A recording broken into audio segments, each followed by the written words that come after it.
So I'm going to trim this because I have a large sac flap. I don't need, otherwise it's going to sag and I don't want my flaps to sag. So this is just what we were talking about, depending on whether you have a large lacrimal sac flap or a small nasal mucosa, you can accordingly, sort of tighter the other one based on what your sac or your nasal mucosal cavity is. And I usually always also have an eye. Once I've done my sac flap, my nasal mucosal flap, it entirely depends on that. Coming to the silicone intubation, the main criteria is genicular stenosis, if there's internal ostium tightening, or if you have flaps which are very small, then it's better to intubate it. And I usually do the assessment preoperatively when I do a simple probing after a sac syringing. If I feel there is a canalicular stenosis with a 0 Bowman's probe, then I make a plan that I'm going to have a stent standby. So I just take a bite which I hitch it up to the orbicularis. And that's just, I don't always close the orbicularis, it depends. If they're younger patients, I usually just leave them alone because I feel my scar comes better. But in older patients, I do like to take 1 or 2 sutures to close it because they have a lot of loose, lax skin. And for my skin, I usually prefer 60 Merced, and I take interrupted sutures, but sometimes for younger patients who are really fussy, I tend to take subcutaneous. But even with interrupted sutures, I feel my scars are pretty invisible. Coming to some special situations, you can use wound modulators such as mitomycin C if you feel that there is a chance for it getting very fibrosed, and keep it for about 3 minutes and flush it out.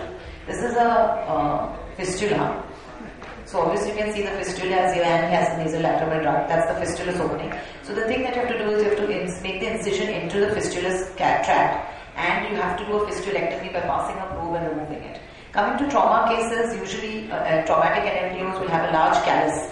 This is what's tricky, and you need to evaluate it before because you need to punch and remove it out. Coming to Centurion syndrome, it's a syndrome where sometimes with an elbow you have an anterior placed punctum, and you need to sort of push the MCT or cut it and release it so that you get, with the NLDO, you get a good result. So this is just a summary that even a TCR needs to be catered to the individual, and depend on flap sizes and your nasal mucosa depends on what you actually see intraoperative. Thank you. Thanks, Ali. That was an excellent thing on next one on PCR. You touched upon all the modern things. Keeping the constraint of time, I think I would request Dr. Ashok, the non-endoscopic. So we request Dr. Ashok to go ahead with this PCR.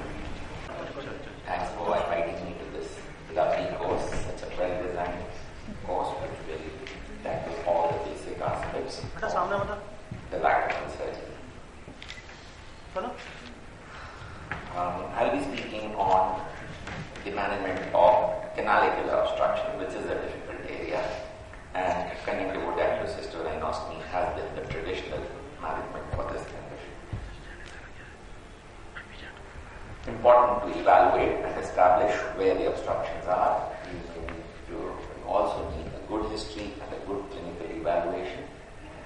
The various approaches that have been carried out from time to time. There are transcanalicular endoscopic approaches which are now developing, but they're still in the stage where they need to be established. There were various other approaches which have been tried from time to time for proximal blockages. Canaliculo-dacryocystostomy, where the sac is opened up and then a reverse canaliculostomy is done, was one of the approaches. For mid-canalicular blockages, the resection of stenosis with end-to-end anastomosis has been another technique. But these procedures have not become popular because of the difficulties involved and the poor rates of success. One of the approaches which has become relatively well established and is carried out for obstructions which are relatively localized in the canaliculi is the use of canalicular declination. This is the so-called Sisler's design, which is inserted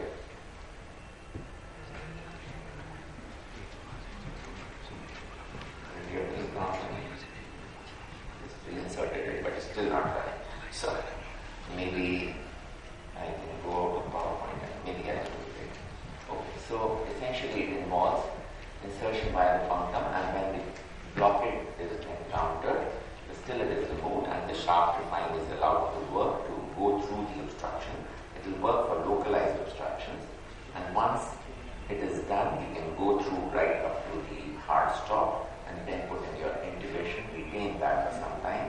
Some people will combine it with the use of mitomycin C medication. However, the results will only be good in some cases where the obstruction is relatively well defined and localized. The success rates are highest in those cases where there is a distal monocanalicular obstruction. For the other cases, it may be less of a success. The conjunctival DCR has been the traditional treatment described by Jones long ago for those cases where there is persistent ephora due to obstruction of both canaliculai due to various reasons. Various approaches have been used. The two most popular ones today are the use of Pyrex glass tubes and the Medpod coated glass tubes. The Pyrex glass has been mostly used because it offers the advantages of minimal irritation, a good capillary attraction, and therefore it does not get clogged. I started with trying to make polythene tubes, but the problem of mucus clogging is a major problem with those tubes. However, with glass tubes, you need to have a large inventory. They're not easily available, and you often need to import a set of tubes like this and need to keep a large inventory. We tried making some, and one of the chudi makers in a place near Agra, Fatehabad, I think not Fatehabad, the chudi maker's place, one of those people. Firozabad, yes. He helped us to make these tubes where we designed them, and he's been making it for us, and it has been a very useful tube for us. The surgical technique essentially is till the carried out as in a DCR till the suturing of the posterior flaps is completed. These are the anterior flaps here. Then we carry out a caracolectomy in order to create the space from where the tube will be introduced. So this caruncle is incised, and then we pass in a bent hypodermic needle in the direction which is somewhat dependent and medially, so down and medially, so that this is the direction which we want the tube to have till it goes in front of the posterior flaps. Then we enlarge that opening by using a Von Graffi's knife in the direction given by the hypodermic needle and keep the size as desired. Then we pass a probe to see what the type of size of tube should be. When this is passed and it strikes the septum, we measure the distance, and 2 mm short of that is the right size for the tube. The tube is then positioned. Okay, the video is not done. So tube is positioned, and it is placed behind the posterior sac and in front of the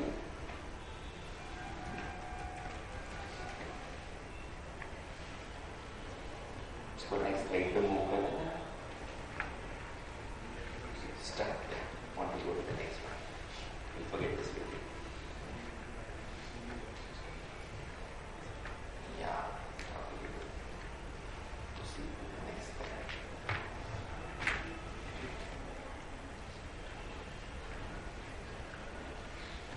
Let's start.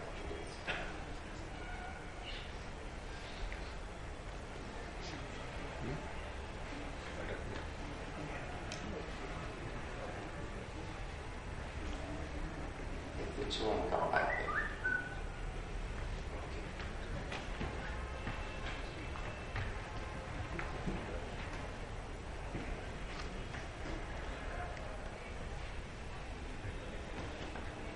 Okay. Then the anterior flaps are sutured back in position after the tube has been placed in position and the bone closure is carried out. The patency of the system is checked by putting in fluid through the tube, and you can see the fluid go in, and you can even see the capillary action that allows the fluid to go in. Post-operatively, you need to give an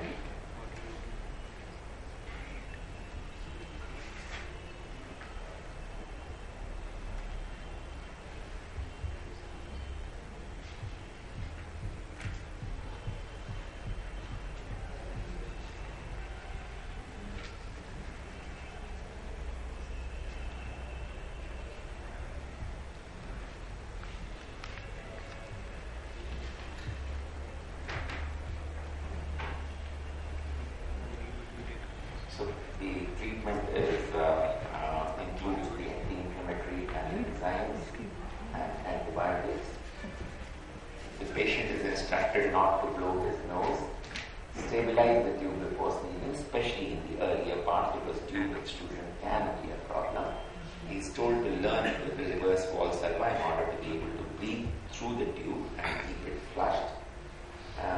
And in case of any difficulty, to follow procedure. Post-operatively, patient needs to be looked after constantly. His nose needs to be washed to see that there is no obstruction there. Syringing needs to be carried out. Mucus plugs need to be taken care of. If any irritation tends to develop in that area with congestion, granulation formation, that needs to be taken care of. If an extrusion occurs, you need to replace it. So care is an important element in the treatment of devotees. This is the reverse wall salvas. That is one reason why we prefer these children to be at least 10 years before we undertake a surgery. Less than that, it's difficult because of the treatment care required. This video will also not work. So now the direct approach is the one that we use more often, where we actually this video separately from the talk. So this approach now allows the tube to be placed without doing a PCR and endoscopic control, which makes the procedure simpler. Some people feel that retention of the tube is not as effective and that this may not work as well, but we found that it is reasonably good as a procedure and is a much shorter procedure. The complications are frequent tube obstructions, particularly with materials other than glass. With glass, this is usually something which can be taken care of and is only present in the earlier part, the first few weeks before once the inflammation settles down, the tube obstructions with mucus are less common. Tube extrusion, irritation by tube, and granuloma formations such as this can take place because of the suture irritation. Often retain a suture, usually a frozen suture, in order to retain the tube in position, and this granuloma may sometimes occur as a result of irritation caused. Granulation formation can be frequently there, and this was one Pawar tube we had tried using as a material, and it's got obstructed and it had to be removed. Before I show the video of the direct tube insertion, I'm looking forward to the participation by each one of you in the Asia Pacific Oculoplastic meeting combined with the Silver Jubilee meeting of the Oculoplastic Association of India on September 26th and 28th at New Delhi, India, and I look forward to the presence of all of you in the meeting. I'll just show that video if that's okay, Dr. Raj. And we just have to continue to VCR. Is there any questions on these two presentations we could take while Dr. Grover hosts his video?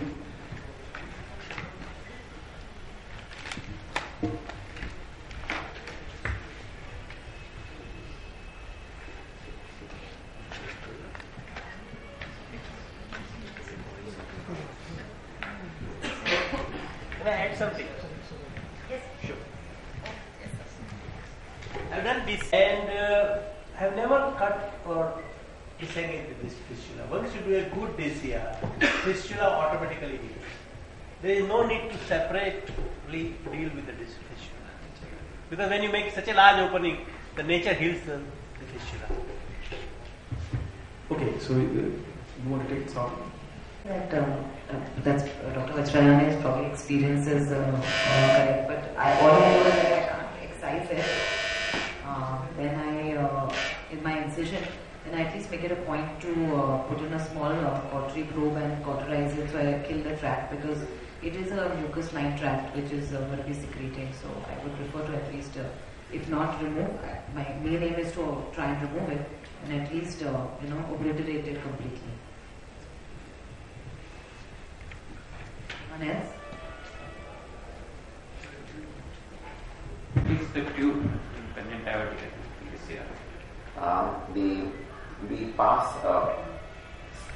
through the tube lumen because many of them do not have any fixation holes, and it is important to fixate the tube.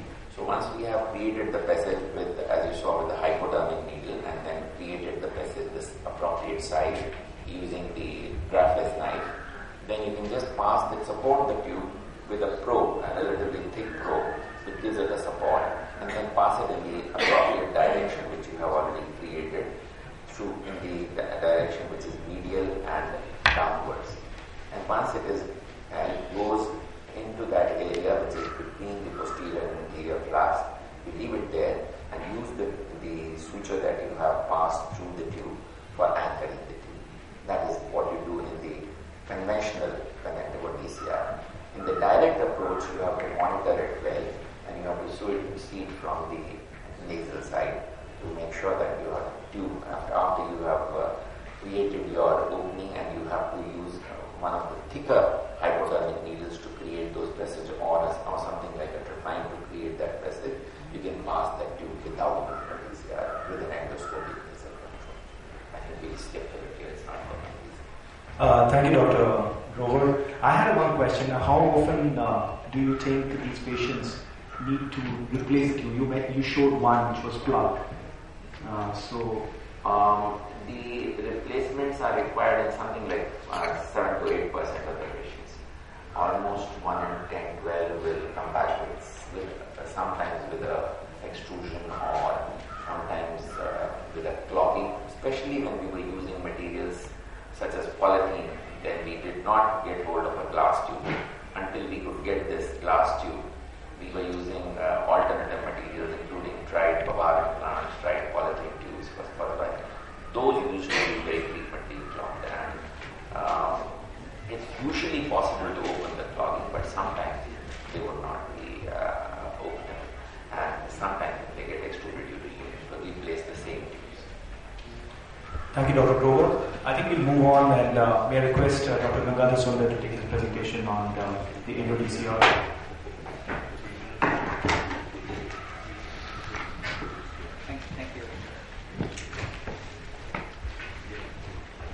Thank you, Rath, and esteemed colleagues. Pleasure always to be back in India, OpenAI, share this confidence, whatever it may be. And the level of intellectual exchange has increased to such a wonderful level. It's a pleasure to be interacting and in a way learning from all of you as well. So he's tasked me to talk about sutureless DCR, scarless DCR, polygless diffusion, the endo-DCR way. And rightly, as Savri pointed out, just because you do an external DCR doesn't mean it's going to give you a scar. In fact, more often than not, in 90% of patients, you do not really see a visible scar, provided you plan to wound and your surgery very well with an external DCR. If you look at the evolution of the DCR as such, we all know that it started off indeed with an endonasal DCR. However, at that point of time, there was no endoscope as such. And because of the difficulty in visualization, it eventually migrated to the external DCR. Slightly modified version is what we practice today, more than 100 years away. Then with the introduction of the nasal endoscope, the rigid nasal endoscopic nasal DCR came about. But the major milestone was when we started replicating the results of an external DCR with the development of flaps. And as we started becoming more comfortable with endonasal anatomy and certain noses, for example, you can get away without a nasal endoscope. That's when the non-endoscopic endonasal DCR comes in, which Dr. Rath is going to teach us later on. And finally, a DCR sometimes is not a procedure by itself. You almost always have to augment in special situations. These are the ways we do the intubation, antimitotic, antifibrotic agents as well. And the newer thing, which we've now been practicing for several years now, still evolving science, is lacrimal duct recanalization. So I'm going to give you practical tips about how you can improve your endoscopic endonasal DCR as well. Okay? The 10 tips are: number 1, first, familiarity with endonasal anatomy. And the first important thing is to own your own endoscopy. You cannot learn endonasal anatomy by borrowing the endoscopy as and when necessary as well. Okay? So you should have it in your own practice. The second thing is to minimize nasal mucosal trauma. We'll talk about it. How do you deal with the septum? Not all septal problems need to be addressed directly. What do you do with the turbinates? And how to create a high ostium to really ensure good success, especially in revision DCRs. What do you do with the flaps and endoscopic DCR? And finally, most importantly, it's not done when the surgery alone is done. The postoperative regimen that you follow is very important. It's partly because you're helping the patient, partly because you're actually enhancing the success by doing certain manipulations. And like everything else in life, or almost everything else in life, the first time is always the best time. So when you do the first time, you might as well do a proper good job rather than any shortcut approaches, and then finally lay the ego aside. Okay? So let's show you about what a standard intranasal anatomy is, and this is something that you can do that. So you can see over here, if a mouse works, okay, this is the nasal septum, this is the inferior turbinate along the floor of the nasal cavity as well. And this can be done right in the procedure itself. With topical decongestants, you should be able to identify the vestibule between the two pathways, and along the inferior edge of the inferior turbinate is where you do what is called the first pass. This is literally ritually how an endoscopic surgeon actually starts beginning, learning the various parts of nasal anatomy. And of course, we don't need to go so far out to the choanal spaces.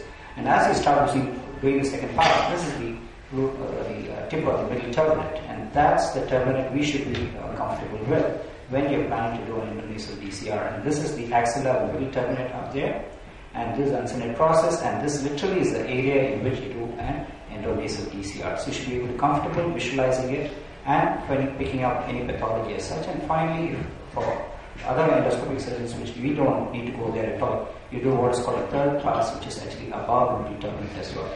So septum, middle turbinate, what we show down, inferior turbinate is what is important. So we always say be a student of the normal.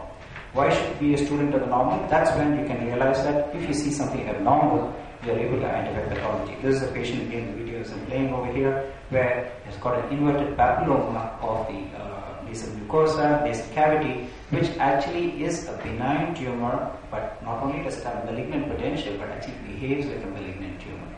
So if you go ahead and do an endoscopic DCR for these kind of patients, you're actually going to cause a lot of disruption of the nasal anatomy, which is going to interfere with your resection later on. So know the normal, know the abnormal. The second thing is when you do nasal mucosal handling, be as atraumatic as possible. Here we're using a blunt dissector elevator over the nasal lacrimal sac fossa area. You can see it's relatively bloodless, already done in preoperative preparation as well. Okay, and then here with an atraumatic needle, believe it or not, there's a keratome from a cataract set, which is what I use actually to open up the lacrimal sac, and you can really splay open the lacrimal sac the way it's supposed to be, and you are used to with an external DCR as well. Because when you see what you're doing precisely, you're able to preserve the proper anatomy, then if necessary, you can oppose the posterior and anterior flaps as necessary.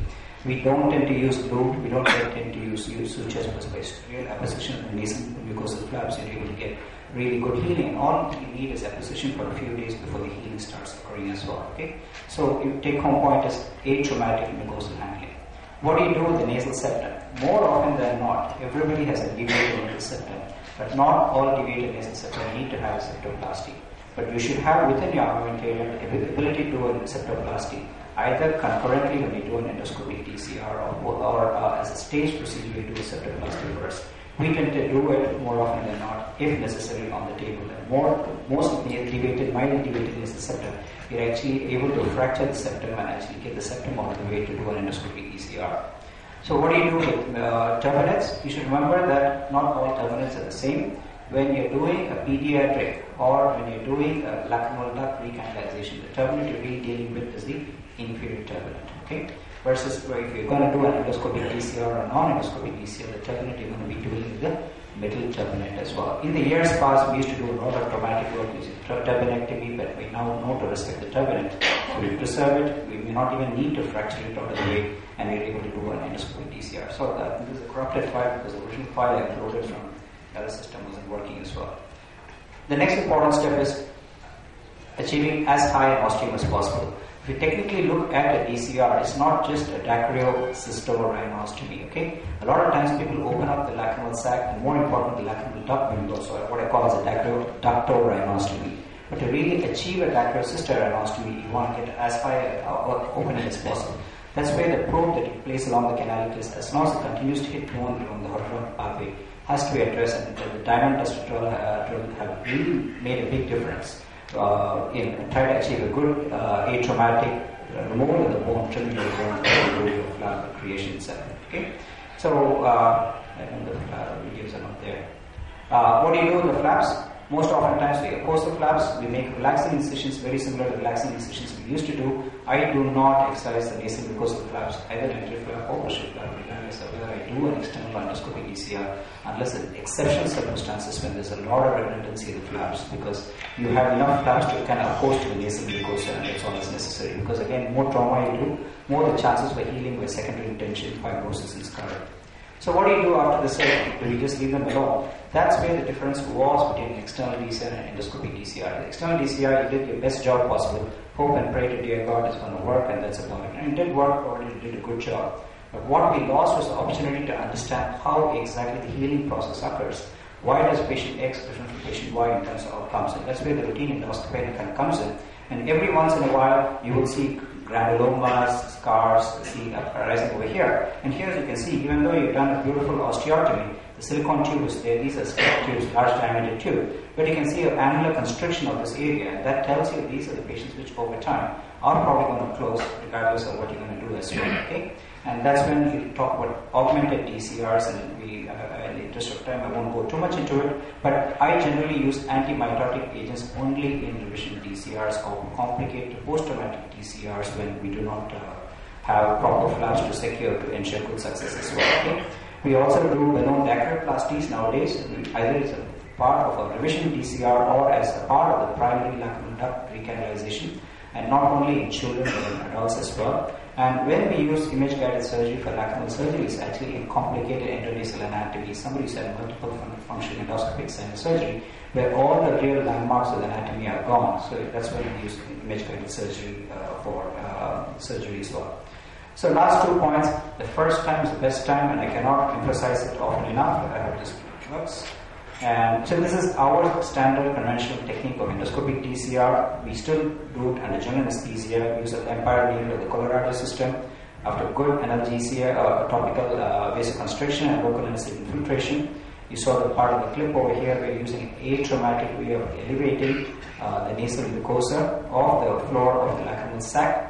Okay, and that's the area of bone that you really want to target. And you don't really need too much powered instruments to get over there as well. Simple rongers is all that is necessary, which is actually available within your armamentarium. And what you're seeing underneath is actually basically the lacrimal sac. And to really get high up in the sac is when you use the diamond test drill. Then, with a little probe over there, the equivalent of what we do with an external DCR, to make a nice, simple incision, one straight long incision with horizontal incisions if necessary. And cases like these, when people think they are dirty, are the ones which are easy to create these flaps because you have three-dimensional volume to the sac itself. And finally, spread and lay open the flaps. I use a protocol always intubate these patients, partly because I feel better with it. Number two is also we put a little gel foam along the sides of the silicone tube, which kind of supports the flaps as they continue to heal along as well. Okay, and so here's a child who was actually managed for 4 or 5 years, congenital probing, repeated intubation for somebody else, and they were only treating the left side. But look at the other side also, he's got an obstruction which is completely neglected upon. So what do you do in these patients? You don't need to do an external DCR just because it's a late presentation. If this is a child who had a balloon dacryplasty on the right side, an endoscopic endonasal DCR on the left side, the same child actually even for 4-6 months complete resolution of symptoms, and his performance at school actually in personality dramatically improved as well. It's a classic indication for endoscopic DCR. Okay? And the final point is learn to start multidisciplinary clinics. Not only do we learn from our colleagues, sometimes we have to accept that sometimes they do a better job with certain parts of the anatomy than we do. We have combined lacrimal clinics or combined clinics for thyroid clinics. We have combined clinics for lacrimal diseases. We have combined clinics for orbital trauma, depending on which specialty you work with. And you work together as a team to ensure good success. So lay the ego aside and learn from each other so that you can have a team approach to these patients as well. So in summary, these are my 10 points for ensuring that the endoscopic DCR really can be successful. There is a very steep learning curve. But as you continue to go along, you will realize that it's very gratifying in the appropriate patient with the right techniques as well. So thank you very much.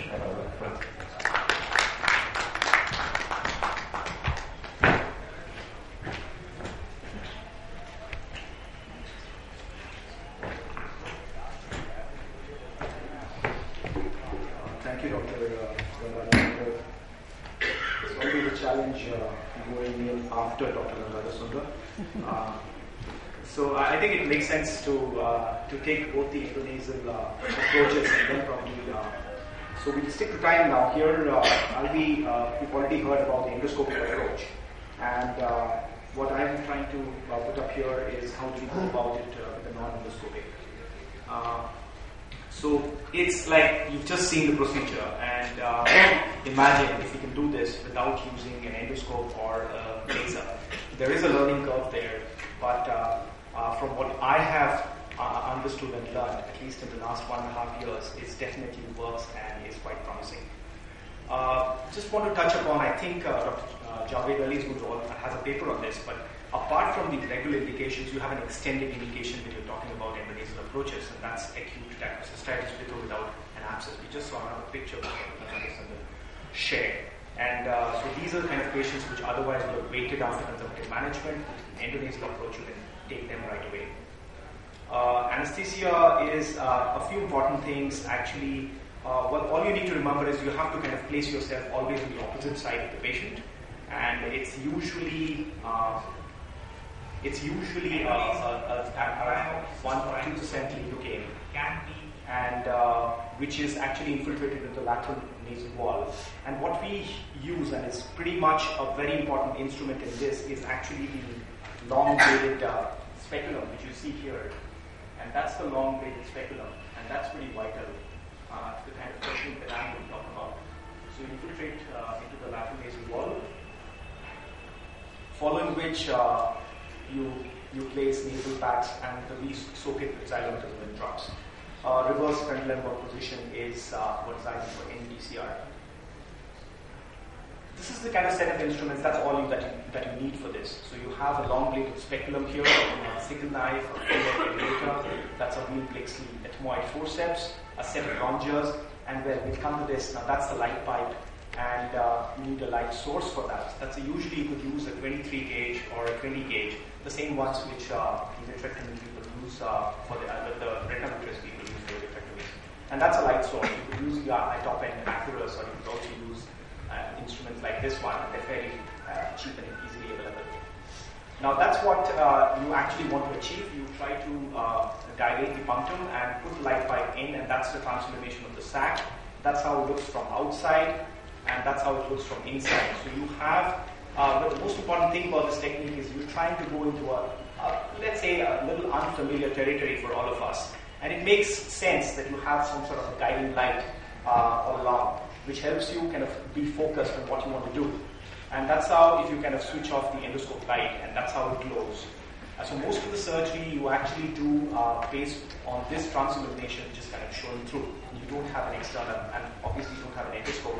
You can do it very much. You could use a loop based on how you're comfortable with it. Now that's an important axial section which actually shows in the orbit actually. That's the lower part of the sac, and that's the internal ridge that you want to actually first go for. And that's usually the lower part of the sac which will get exposed first, and then the transillumination becomes much more. You'll see it in the video.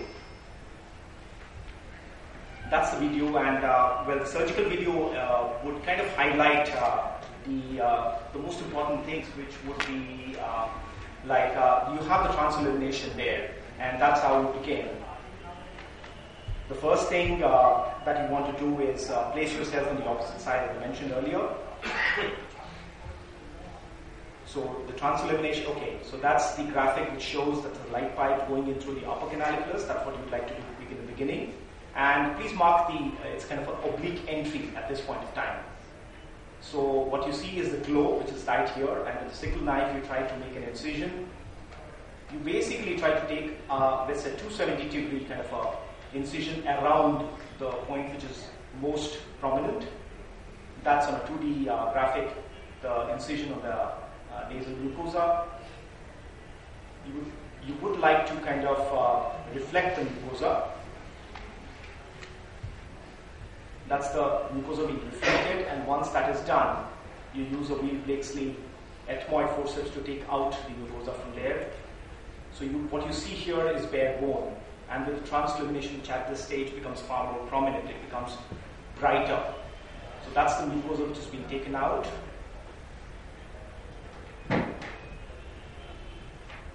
Here, the sac is being in blue. So now that's the punch which has been taken, and you actually see the first glimpse of the sac here. That's the sac, and you actually see the transillumination very well. The idea is you have to take out all the bone, which actually appears darker based on the transillumination of the sac. So that's what you want to keep on doing. You go for the bone, and as you do that, you actually see the sac prolapsing into the nasal cavity. What is important is actually try to, you have to kind of take out the medial and the sort of anterior wall of the sac, around the sac, the lacrimal sac. And as everybody kind of touches upon, the superior bone, which is right here, is very important. So what do you actually do? Now at this point, you might want to, there are a few endpoints, and you might want to take out the light pipe and actually place it through the lower canaliculus and see if you still feel any bone. That's one endpoint. You should not feel any bone. What you try to do is stent up the sac and first try to take a horizontal incision as shown in the graphic, and then see that it is full thickness, come down, redirect your light pipe, stent it again, and that's where you want to take the vertical incision along the bony ostium that you have created. What this does is actually creates a large posterior flap. So once you've done that and you know it's a full thickness, you would again like to try, a lot of times the lower part of the sac is, and that's still not open, so you would want to again tent the sac and again try to cut it along the bony ostium so that you have a large marsupialized sac. And what remains is a large posterior flap. Just come to that. That's what. Now that's the kind of an opening we're talking about. And when you've done the bone removal and actually opened the sac, what is important is the light pipe comes nicely out and you have a large marsupialized sac which remains there. And as we run the video, at this point of time, as I mentioned, it is important that you actually have the light pipe absolutely horizontal and not obliquely as you saw it before, and preferably through the lower. And even if you do through the position of this is very important. So that makes sure that you have removed enough superior bone. You do the syringing, and that's what you see coming in. You might want to place MMC. We do it, and well, I think it makes a difference, but that's something we could leave it for later. And you do bicanalicular innovations.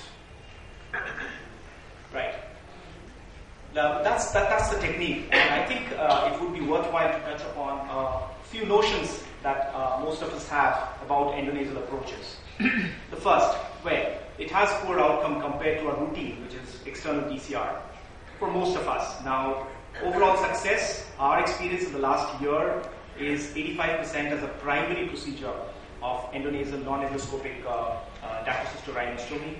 And when we compare it to our external, where it was 94% for our primary DCRs, but after one revision, it is 92% for our endonasal approach.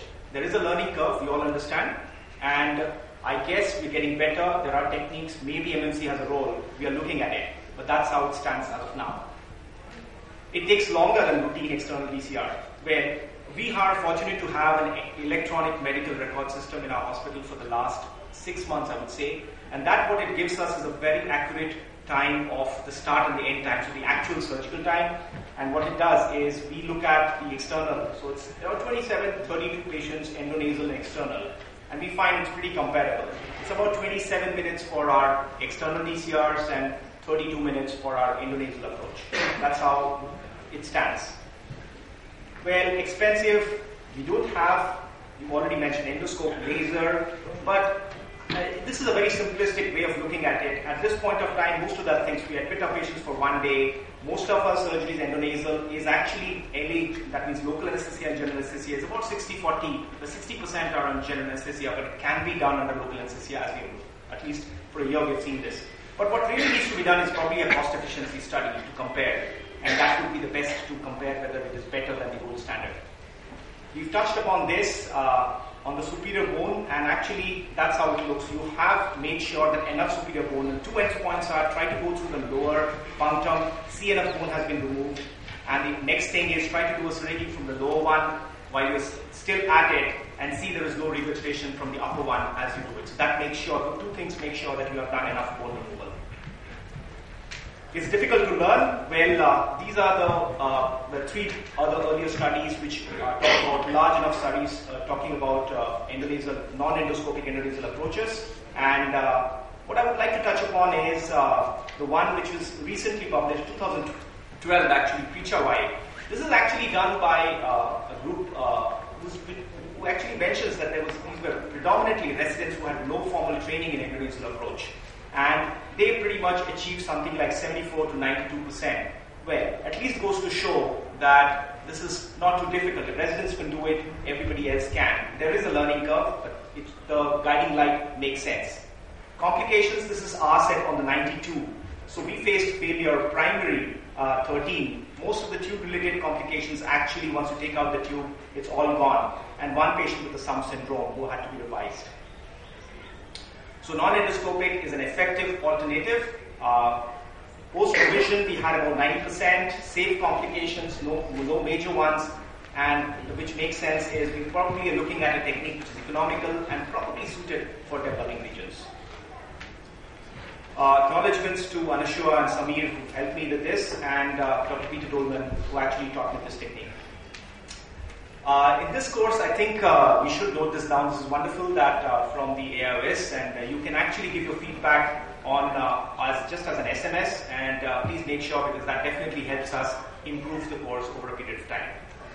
Thank you.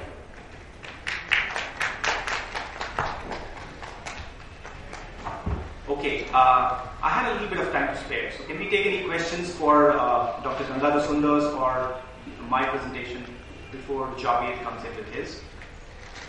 Any questions?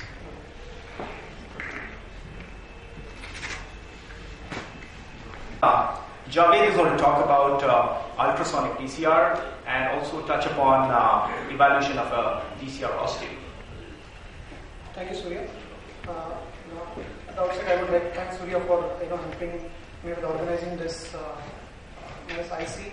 I would like to thank my teachers, Savli Desai, with whom I learned my first lateral surgeries, and Dr. Gangadhar Sundar, with whom I learned certain advances.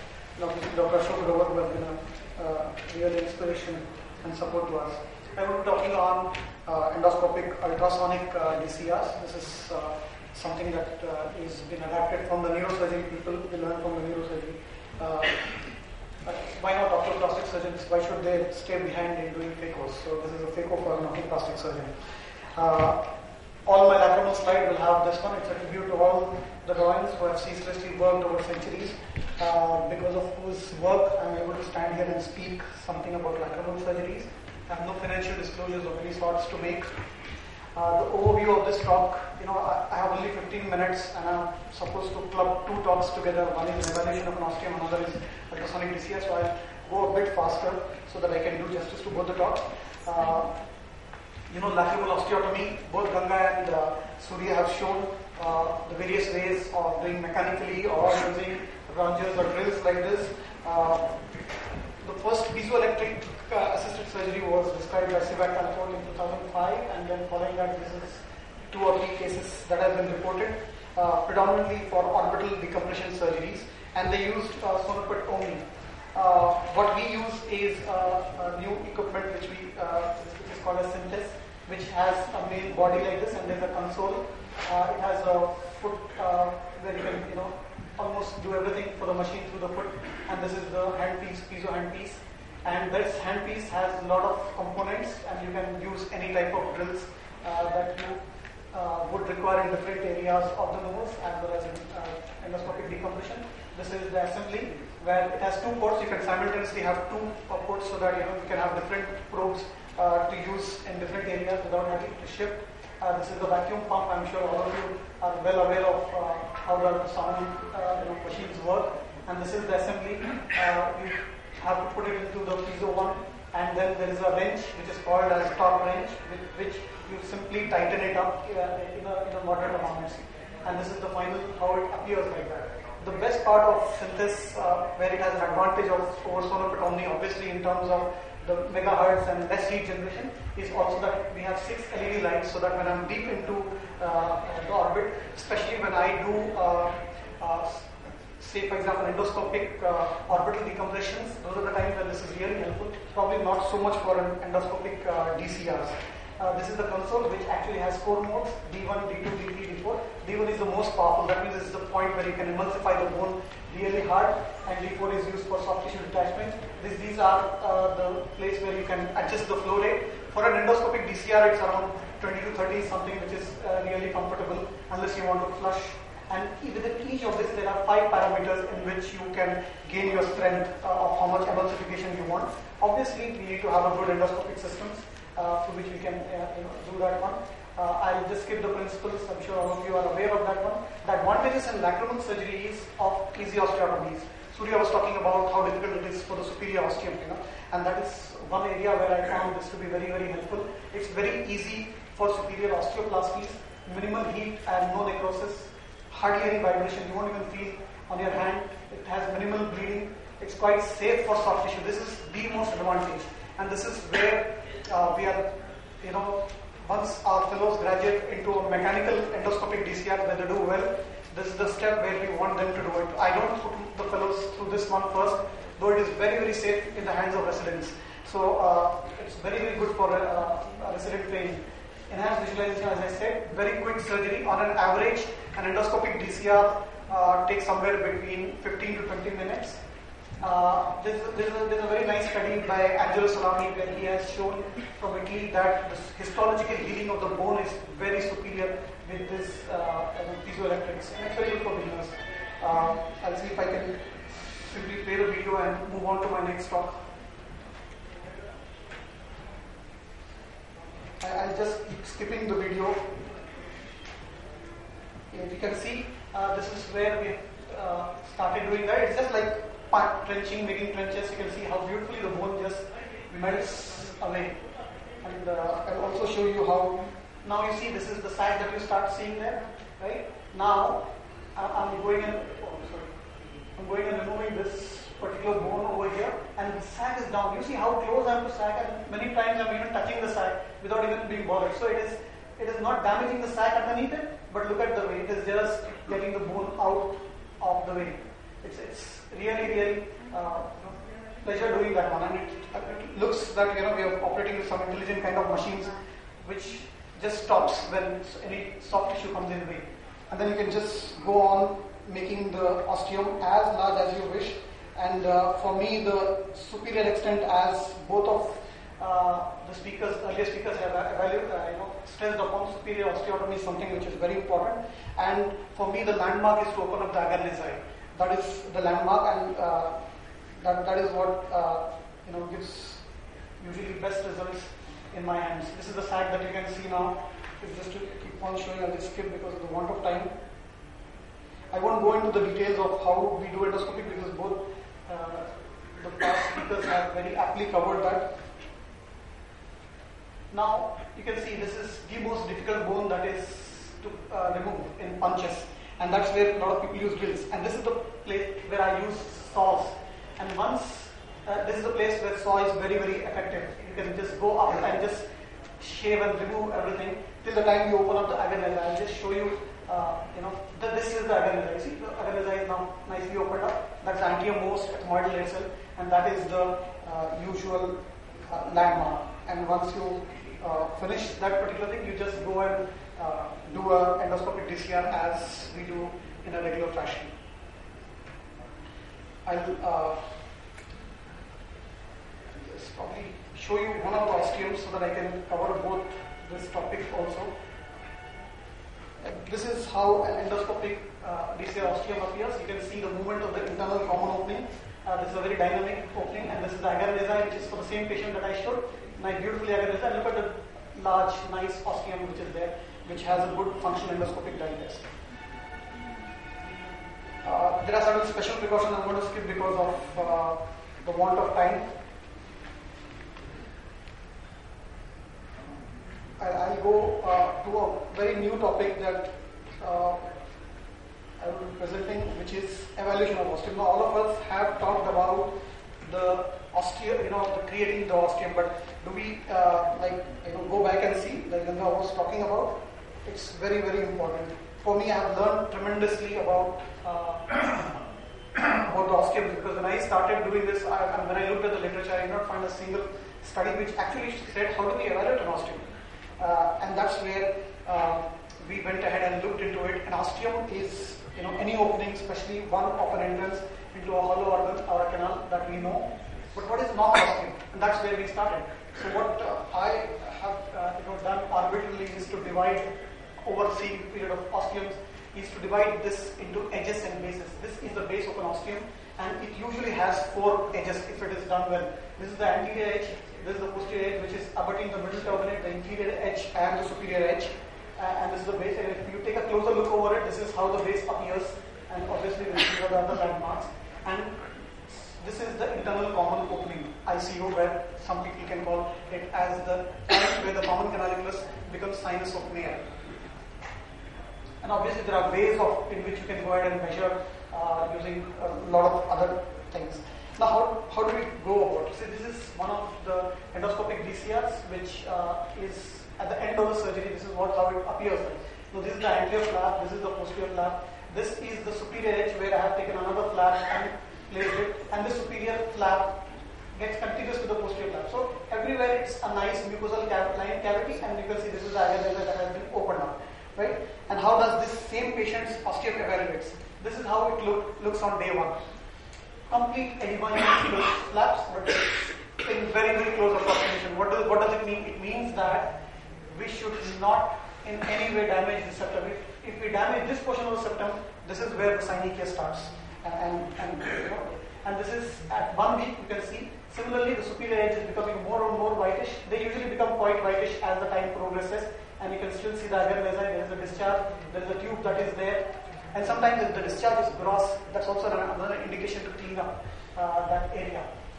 This is at week 2, you can see this is becoming more and more whitish and more getting integrated. The nasal mucosa is showing a bit of, I won't say granularity, but it is a bit of more hyperplasia-like thing. And you can see it's getting whiter and whiter. At 3 weeks, this is how it looks. It's almost healed at 3 weeks. What does it mean? These are all giving us indications about when to remove the tube and how things happen. And this is at 4 weeks. Not much difference in the size at 4 weeks, but you can see that at 4 weeks everything is completely healed. What happens at 6 weeks, 5 weeks? Can you see the difference? At 4 and 5, there is a bit of contraction that is happening. But it's well healed. It doesn't contract beyond the stage. So what does it mean? That beyond 6 weeks, it is not contracting. So possibly 6 weeks may be around the period where we would like to remove the tubes. Now what are the other findings that, apart from the evolution that you know? You note sometimes that whether you have opened up a bit more ethmoids, anti-ethmoids than usual. This is another thing that you can see. You can see if the agar vesi is contracting. This is one area. Sometimes there can be an exaggerated granulation response where in cases if we do it in lacrimal abscess or in acute dacryocystitis, this is sometimes can happen, not in all cases. Sometimes this is a pediatric, this is a 4-year-old child for whom there was dacryopyosy, which we did an endoscopic DCR, and you can see there is a diffuse mucosal edema. The agar vesi is well opened, but then there is diffuse mucosal edema that is an indication for starting nasal steroids. There could be a bad discharge like that, which is an indication that we need to go and clean that area. Then what is the usual location of the osteum? Usual location of the osteum is just anterior to the axilla of the middle turbinate. This is the usual one if you have opened up high enough. But there could be some unusual location, like it is on the superior part of the middle turbinate, or it could be way beyond the uncinate process, and this could be one of the indications where you need to do an uncinectomy to get satisfactory results. There are certain morphological features with which we can divide the osteum. One is sometimes it is a shallow, there are 3 things: small, large, shallow, or deep, and convex or concave. So there can be various combinations of it, and hopefully if time permits I'll tell you the significance of each one of them. So this is an example of small, shallow and concave osteum, example of small, shallow and convex osteum, example of a vertically slit osteum. You can see this is how it is. Another example of a deep base with a circular osteum. You can see deep base oval osteums, shallow base and oval osteum, like you can see over here, shallow base and very oval osteums, shallow base and circular osteums, concentric osteums. It could be very, very slit-like, they still have a good functional endoscopic diatus, like you see. Another example of a concentric osteums. Sometimes they can be an irregular jagged osteum where you cannot actually classify this. I have found it happens more when I operate endoscopic DCR in a lacrimal abscess, but doesn't influence the function. Or sometimes there could be a very mini osteum. Another thing that you should look when you evaluate an osteum is internal common opening and its position and how it is. Sometimes it could be an ICO with a simple mucous plug that is causing watering for the patient, and we might think that it is a functional failure. ICO position sometimes is important. This is a posterior edge ICO. It could be a posterior superior ICO. It could be an anterior inferior ICO, like you see here. It could be an anterior superior ICO, from where you see the dye coming. It could be at the center of the base, right over here. It could be at the superior edge, but not without a coverage. That means the superior edge doesn't overhang that particularly. You can still see that one. Sometimes there could be a superior base edge with a coverage, like you have to really go down to see that osteum. Another example of a superior edge where the ICO is being covered by the superior part of it. ICO dynamicity, I have already shown you how it moves, and there is a significance of learning that ICO dynamicity of how that moves with the lids. When the lids open, how it behaves, and when the lids close, how it behaves, and that has a functional implication on how the patient is going to respond. I'll skip the functional endoscopic diatus. There could be sometimes abnormal osteum, which becomes very important. There could be some infections like this, which makes it mandatory to debride it. If you don't debride it, then this is what would lead to organization and failure of the cases. There could be sometimes bad infection like this, where we need to go and debride. This is how it would look after debriding. Granulomas is an amazing, separate entity which I have realized. There could be anterior edge granulomas. There could be superior and inferior edge granulomas. There could be complete superior edge, like you see here, granulomas. There could be inferior edge plus infiltrating the base. So when you look at different types of it, you will have an indications when to treat and when not to treat. This is a posterior edge granuloma. This is mid-osteal granuloma, where the osteum is concentric. It goes from here to here, and you can see the granuloma right across the osteum. There could be peritubal granulomas, like you see here, and this is an indication that the tumor needs to be out. There could be peri-ICO granulomas like here, but then still it is not an indication for you to intervene. It could still be treated with topical steroids. But if there are bang-on ICO granulomas like this one, it's right at the ICO, that's an indication where you can go ahead and remove. You don't need to go and cut it out, do anything. Take a good suction, go nearby it, it just aspirates that granuloma, because it's usually very early on that you catch without them getting organized. Osteum cicatrix is another area that we need to look. There could be an incomplete cicatrix, which is not an indication for revising the surgery if the patient is not having a purpura, but sometimes there could be a complete cicatrix and you know what needs to be done. There sometimes could be a pseudo-cicatrix. Probably less than 2 minutes I'll finish up. There could be a pseudo-cicatrix where it appears cicatrix, but if you are able to go with a mini endoscope, you would see actually there's a big osteum inside. So there could be a pseudo-cicatrix. There could be osteum synechiae. There could be osteoseptal synechiae.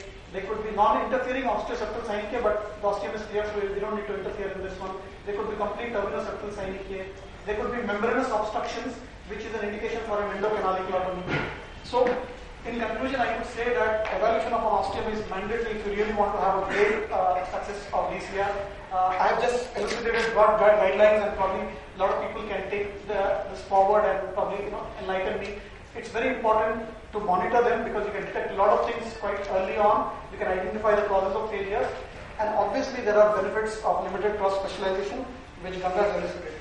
So thank you so much for a patient listening. Thanks a lot, Charlie. That was really interesting, and this particular thing on osteums was very good. A lot to learn from that. Just wanted to ask, when you look at this is how many, do you do it on a routine for every patient who comes in at 2 weeks, 3 weeks? Yes. I guess it's a good idea whenever doing the other eye, look at those little things. Absolutely. So absolutely right. What we have done is that our OPD have a simple telepack. Carlscope come with a very mobile telepack endoscope where everything is together. It's recording, it's safe, So telepack is something, if you have it, it doesn't cost more from an institutional point of view. You can regularly evaluate. Okay. Any questions from the audience? Please give a mic there. What is the ideal diameter of your only osteotube, and what is the size and shape? Yeah. So that's a very, very interesting question. Why will I not be able to answer this with conviction? Is because I need to look into 2,000, 3,000 of it. I have a fair amount of idea. I can tell you that any osteum which is beyond 5 millimeter in diameter tends to do very well. Okay, and any osteum whose diameter when it becomes concentric is more than 2 millimeter tend to do very well.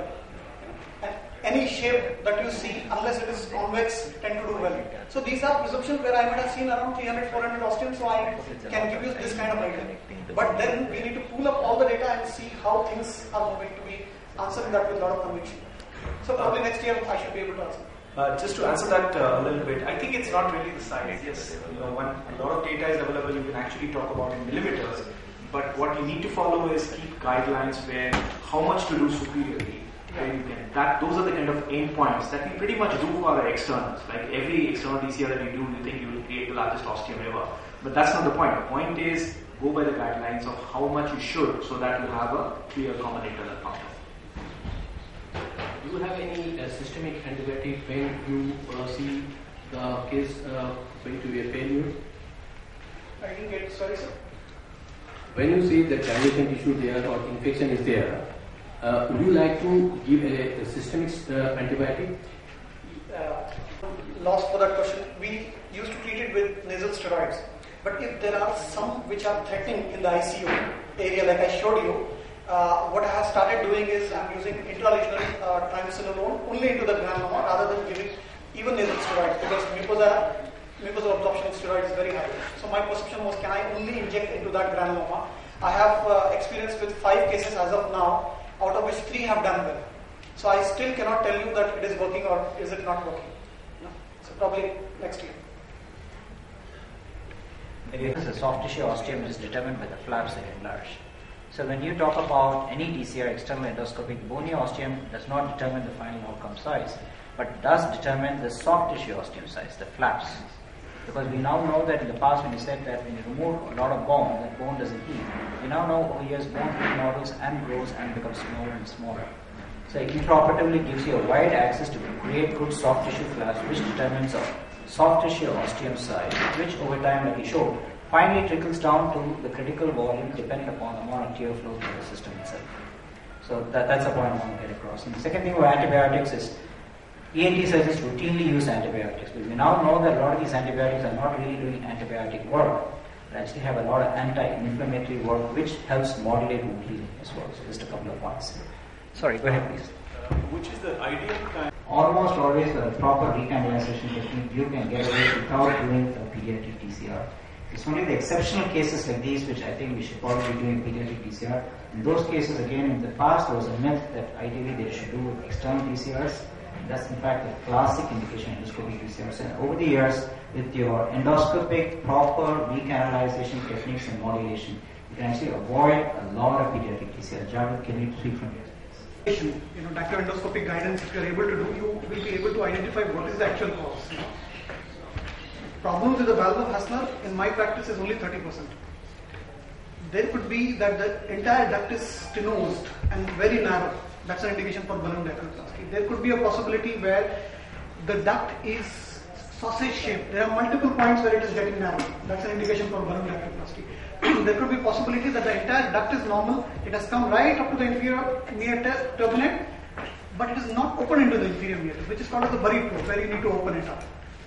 There could be possible where there could be a focal cicatrix of the nasolacrimal duct and nothing else. There could be possibility where the sac duct junction is actually stenotic and the entire remaining thing is normal. So if you are able to identify what actually the cause is, you would hardly need DCRs.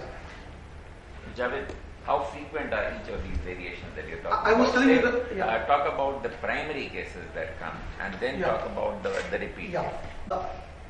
I was telling 30% have problem with the valve of Hassner. 70% don't have problem with the valve of Hassner. And we are in process of formulating that data to be presented. What explains the success rates of 95% or so with conventional probing? if the valve fastener problem is only 30%? Sir.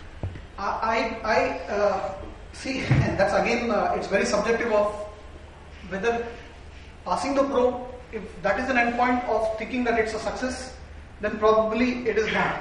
But what also happens is, over a period of time, if the fingers are well trained, even the buried probes can sometimes be out.